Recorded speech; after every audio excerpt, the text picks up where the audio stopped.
সার্বক্ষণিক পরিপাটি ছেলের হঠাৎ এমন বিধ্বস্ত রূপ অনুসন্ধিৎসু দৃষ্টিতে পর্যবেক্ষণ করলেন সাজেদা চৌধুরী। দুর্জল সবে বাসায় ফিরেছে। মায়ের এমন নজরে এতক্ষণের বিরক্তিভাব কমিয়ে নরম কণ্ঠে বলল, হোয়াট হ্যাপেন্ড আম্মা? সাজেদা চৌধুরী বড্ড সন্ধানী কণ্ঠে বললেন, এটা তো আমার শোনার কথা আব্বাজান। মানে আমার সব সময় বোঝালো ছেলেটার এমন অবস্থার কারণ জানতে পারি। আর পিঠে ওটা কিসের দাগ? দুর্জর একটা দীর্ঘশ্বাস ফেলে তিতির কণ্ঠে বলল, আর বলো না আম্মা, আমি একটা জরুরি ইম্পর্টেন্ট করেছিলাম।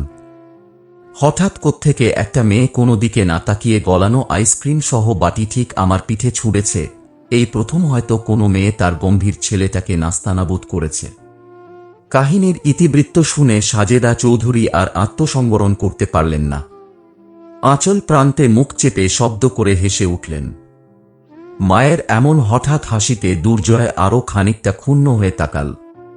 আম্মা, হাসছ তুমি? My shirt is totally ruined. আর অডাসিটি দেখো, আমি ধরার আগেই একদম অটোরিকশা নিয়ে। সাজেদা চৌধুরী হাসির রেশটুকু মুখে রেখেই ছেলের দিকে চেয়ে স্নেহের সুরে বললেন, কিছু না আব্বাজান, তুমি বড্ড বেশি গম্ভীর তো, তাই খোদা বোধ হয় একটু আইসক্রিম দিয়ে তোমার মুডটা ঠান্ডা করতে চাইলেন। যাও, আর রাগ করে দাঁড়িয়ে থাকতে হবে না, চটপট গিয়ে একটা শাওয়ার নিয়ে নাও। ফ্রেশ লাগলে মেজাজ এমনিতেই ঠিক হয়ে যাবে। মায়ের এমন রসিকতায় দুর্জয় আর কথা বাড়াল না।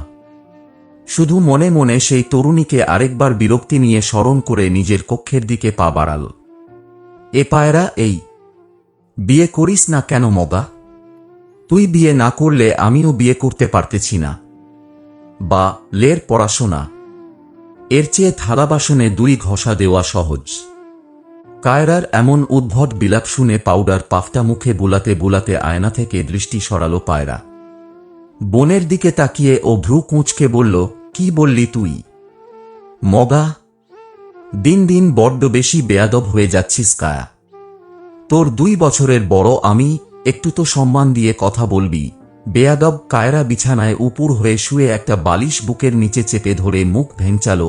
আরে ধুর, তোর আবার সম্মান? আগে আমার কথা শোন, আমাদের সমাজে নিয়ম হলো বড় বোনের বিয়ে না হলে ছোট বোনের লাইন ক্লিয়ার হয় না।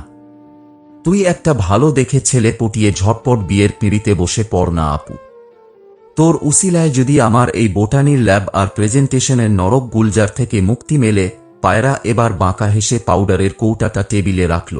আমার বিয়ের চিন্তা তোকে করতে হবে না ম্যাডাম, নিজের চিন্তা কর। তোর জন্য কোন মহাপুরুষ আসবে ভাই?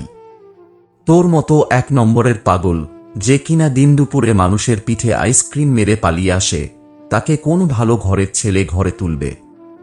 সে তো বাসর রাতেই ডিভোর্স পেপার রেডি রাখবে। এই খবরদার, ওই আইসক্রিমের কথা তুলবি না, এই জন্যই তোকে কিছু বলতে চাই না।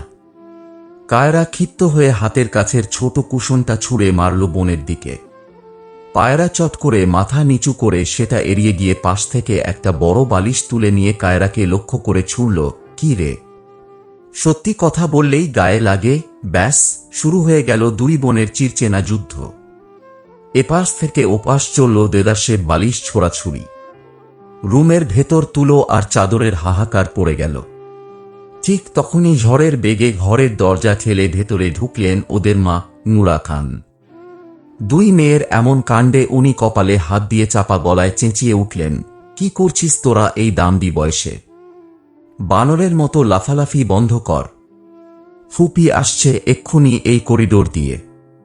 ওনার কানে একবার এই হট্টগোলের আওয়াজ গেলে আজ রাতে তোদের দুজনেরই কপালে শনি আছে। মায়ের সতর্কবাণীতে ওরা শুকনো ঢোক গিলে সবে সবটা গুছিয়ে নিতে যাচ্ছিল। ঠিক তক্ষুনি দরজার চৌকাঠে এসে দাঁড়াল আঞ্জুমান ইয়াসির।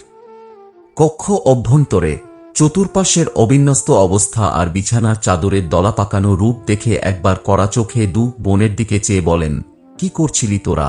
আঞ্জুমান ইয়াসিরের কড়া কণ্ঠের প্রশ্নে 2 বোনের হাতের বালিশ হাতেই জমে গেল। আঞ্জুমান ইয়াসির চশমার ওপর দিয়ে ঘরটার চারদিকের ধ্বংসস্তূপ আরও একবার দেখলেন। তারপর কায়রা আর পায়রার দিকে তাকিয়ে তপ্ত নিঃশ্বাস ফেলে বললেন, ধামরা ধামরা 2 খান ঘেরে মেয়ে, অথচ আক্কেল জ্ঞান তো দেখছি একদম হাঁটুতে। এই বয়সেও তোদের কোল বালিশ নিয়ে কুস্তি খেলা লাগে?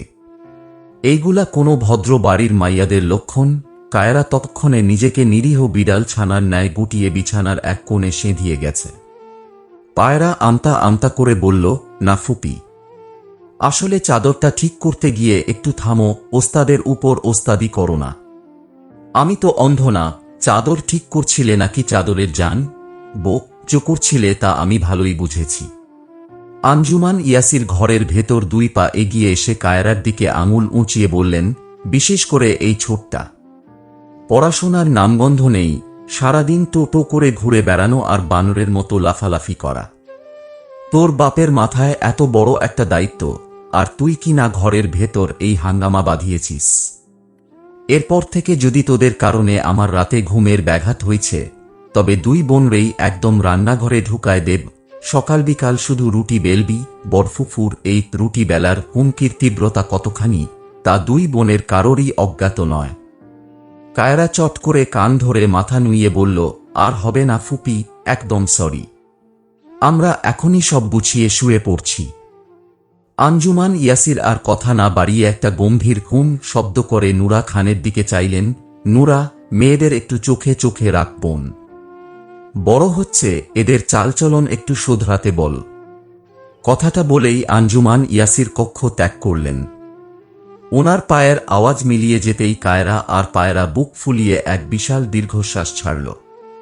নুরা খান কোমরে হাত দিয়ে মেয়েদের দিকে তাকিয়ে চোখ রাঙিয়ে বললেন, দেখলি তো, আজ তোদের ভাগ্য ভালো যে তোদের আব্বু নিচে ড্রয়িং রুমে ফাইল দেখছিল, না হলে তোদের এই বানর নাচ দেখলে উনিও আজ রেগে যেতেন।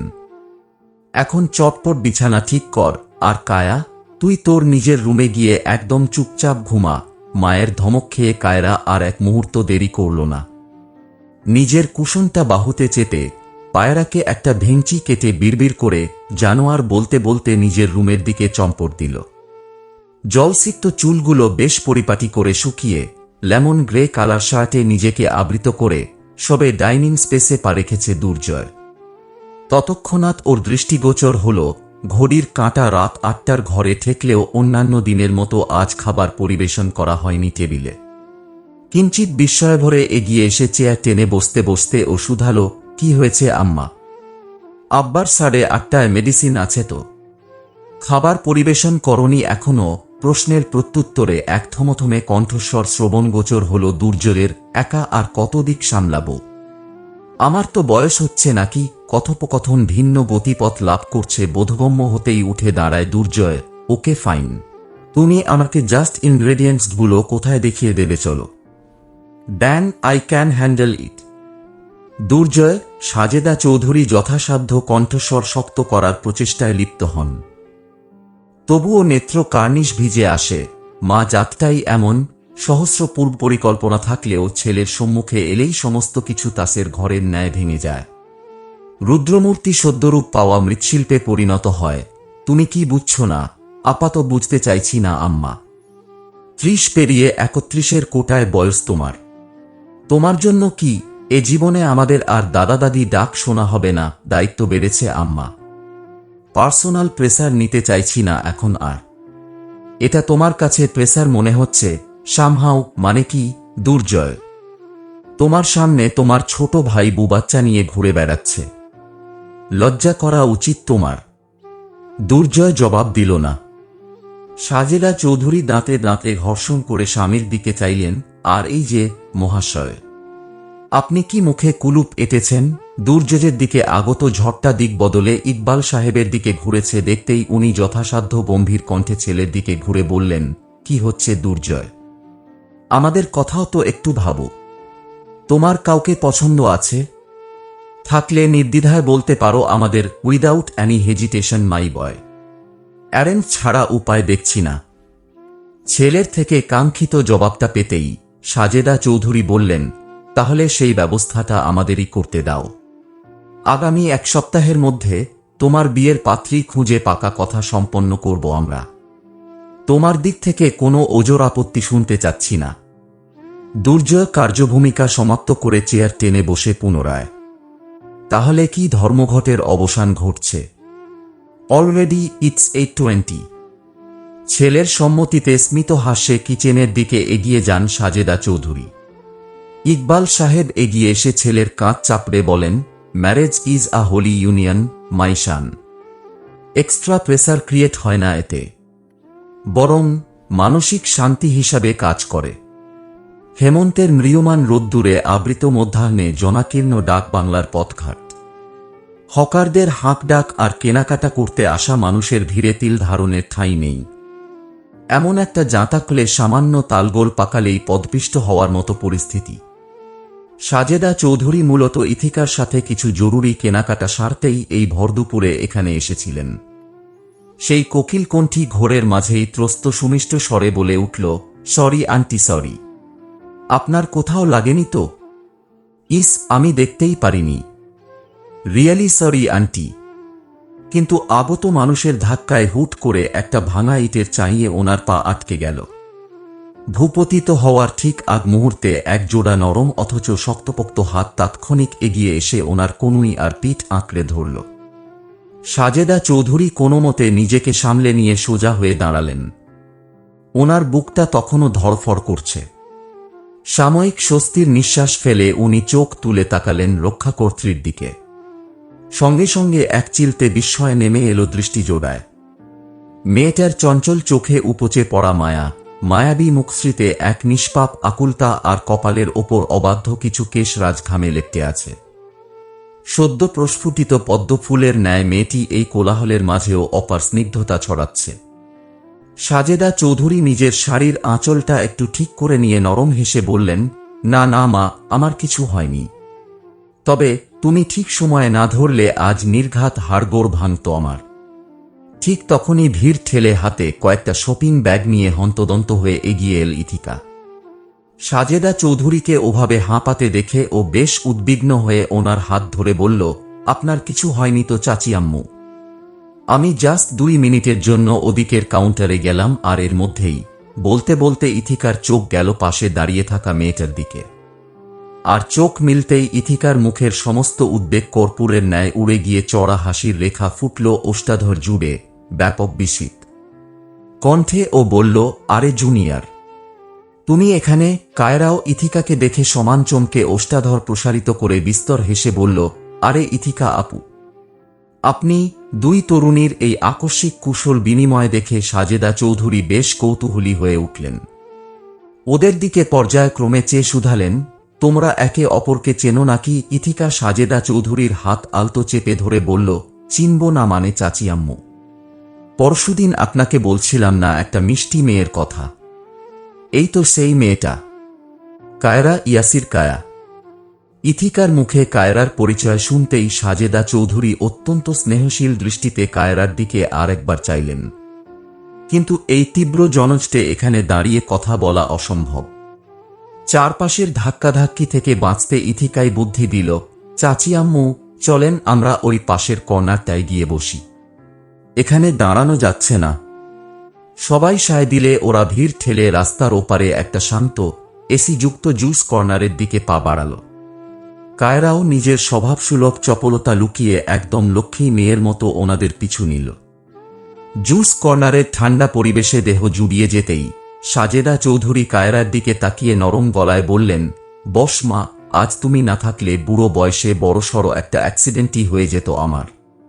কায়রা একটু লাজুক হেসে বলল, আরে না আন্টি, ওভাবে বলবেন না, ওটা তো আমার দায়িত্ব ছিল। সাজেদা চৌধুরীর আলতো হাস্যে কায়রার মুখোমুখি হয়ে বসলেন, তুমি ভীষণ মিষ্টি। তা তোমার পুরো নামটা যেন কি বললে মা? কায়রা ইয়াসির কায়া। তা বাবা মা কি করেন? জি আন্টি, আমার বাবা একজন ব্যবসায়ী আনোয়ার ইয়াসির, আর মা নুরা খান, হোম মেকার। ওহ, তুমি আনোয়ার সাহেবের মেয়ে? জি আন্টি। সাজেদা চৌধুরী বেশ অবাক হলেও পরক্ষণে বিস্তর মুগ্ধ হলেন। চক্রে মেয়েটি স্বভাবে চঞ্চলা হলেও ভেতরে এক অদ্ভুত মায়া। ওর নামকরা রাজনীতিবিদের মেয়ে হওয়া সত্ত্বেও ভদ্রতাবোধের প্রখরতা পারিবারিক শিষ্টাচারের প্রমাণ। ওর সচরাচর শহুরে মেয়েদের মধ্যে এমন নম্রতা পাওয়া দুষ্কর আজকাল। বেশ কিছুক্ষণ ওদের মাঝে নানা বিষয়ে টুকটাক কথা হল। কায়রার সহজ সরল আর প্রাণবন্ত কথাবার্তায় সাজেদা চৌধুরী এতটাই মজে গিয়েছিলেন যে সময়ের খেয়ালই ছিল না। অবশেষে ওঠার সময় উনি কায়রার হাত দুটো নিজের হাতের মুঠোয় নিয়ে ভীষণ আপন করে বললেন, তোমার সাথে কথা বলে যে কি ভালো লাগলো মা, বোঝাতে পারবো না। একদম নিজের মেয়ের মতো ফিল হচ্ছিল। তুমি কিন্তু একদিন আমাদের বাড়িতে অবশ্যই আসবে। ইথিকা মাই তোমাকে নিয়ে যাবে। কেমন? কায়রা আন্টির এমন আন্তরিকতায় বেশ আপ্লুত হল।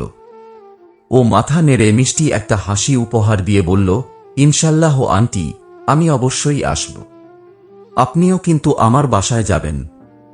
ও হ্যাঁ, আপনাকে তো ঠিকানাই বলা হয়নি।